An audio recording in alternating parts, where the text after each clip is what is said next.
वो कहने लगी कि अगर कुछ करना नहीं है तो मुझे वापस छोड़कर आओ। मैंने इसके सर पर हाथ रखा।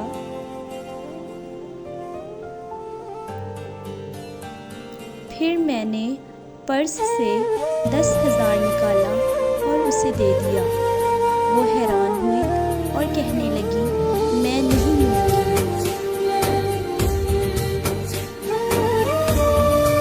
आप क्यों दे रहे हैं पैसे मुझे डर लग रहा है, मुझे वापस छोड़कर आए। आँखों ने पहने ख्वाबों के गहने, मैंने उसे यकीन दिलाया और कहा, अच्छा बताओ, बहुत दर्द दिया है बोझ उठाए, खुशियों की रिमझिम, उसकी आंखें नम हो गई जैसे कोई कयामत टूट गई हो उस पर। आए मगर क्यों रास ना आए, दर्द को समझ चुका था कि बहुत बड़ा गम लिए घूम रही है। में छुपाए, मुझे वापस छोड़। जिंदगी से है गिला, फिर भी हमें मैंने उसे बैठने का कहा और बताया कि मेरा नाम जिंदगी से है गिला, फिर भी हमें जीना तो है। जब उसे यकीन हो गया तो कहने लगी कि मेरा शोहर फौत हो गया है और मेरी 4 बेटियां हैं।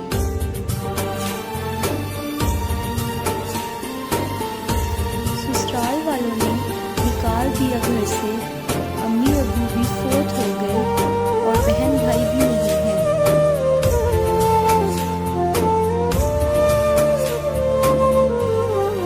हमने जो ऐसे चाहा ही दिन गुजर गए। मैं कहीं न कहीं वो ही न रात गुजार लेती थी। दिल से जो मांगा पाके गवाया।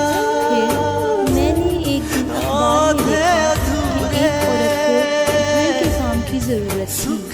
मैं उनके दिए हुए एड्रेस पर चली गई। उन्होंने मुझे काम पर रख लिया। फिर मैं उनके घर का सारा काम करती थी। हक हलाल कमाने लगी और सब काम छोड़ दिए। सारा दिन काम करती और रात को गेट के साथ ही सो जाती। बारहा किया शिकवा, एक दिन मालिक ने मुझसे मेरी फैमिली के बारे में पूछा। मैंने उसे बताया कि ये मुश्किलात हैं। फिर मालिक ने मुझे एक कमरा दे दिया। मैंने अपने बच्चों को भी वहीं पर बुला लिया। हम अच्छी जिंदगी गुजार रहे थे कि एक दिन अचानक मेरे मालिक और उनकी बीवी का एक्सीडेंट हो गया। उनकी मौत को कुछ ही अरसा गुजरा कि उनके रिश्तेदारों ने मुझे और मेरी बेटियों को घर से बाहर निकाल दिया।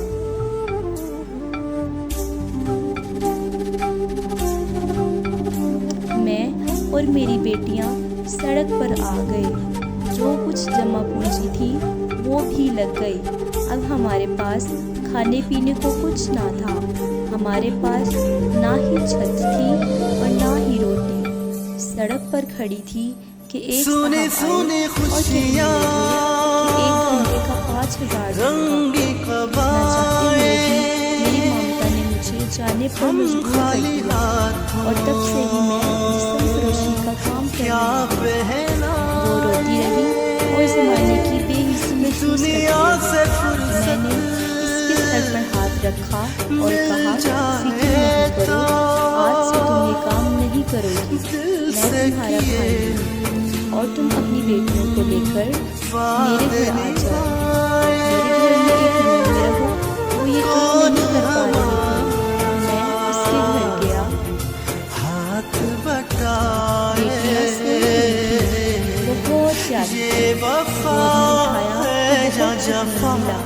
वो मुझसे रोए जा रही थी और मुझे कहने लगी सचमुच में अल्लाह ताला की तरफ से जिंदगी से है अगर गिला समझ जाए मेरी इस तहरीर को तो शायद मेरा सारा माशरा बदल जाए। आप लोगों को अगर ये मेरी स्टोरी पसंद आई तो कमेंट सेक्शन में लाजमी बताइएगा और मेरे चैनल को सब्सक्राइब करना मत भूलिएगा। ओके, अल्लाह हाफिज़।